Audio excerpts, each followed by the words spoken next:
നമസ്കാരം. കോൺഗ്രസ് അധ്യക്ഷൻ രാഹുൽ ഗാന്ധിയെ അപായപ്പെടുത്താൻ ശ്രമം നടന്നതായി ആരോപണം. അമേഠിയിൽ മാധ്യമങ്ങളുമായി സംസാരിക്കുന്നതിനിടെ കോൺഗ്രസ് അധ്യക്ഷൻ രാഹുൽ ഗാന്ധിയുടെ നെറ്റിയിലേക്ക് ലേസർ സ്ട്രിപ്പർ ഗണ്ണിന്റെ രശ്മികൾ പതിച്ചതായാണ് ആരോപണം. ആരോപണവുമായി ബന്ധപ്പെട്ട ചില വീഡിയോ ദൃശ്യങ്ങളും പാർട്ടി പുറത്തുവിട്ടിട്ടുണ്ട്.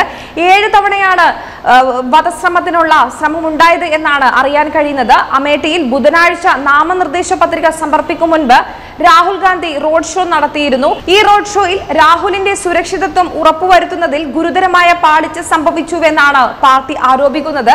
റോഡ് ഷോയ്ക്ക് ശേഷം മാധ്യമപ്രവർത്തകരുമായി രാഹുൽ സംസാരിക്കുന്നതിനിടെയാണ് പച്ച നിറത്തിലുള്ള ഒരു ലേസർ രശ്മി അദ്ദേഹത്തിന്റെ തലയിൽ പലവട്ടമായി പതിച്ചത്.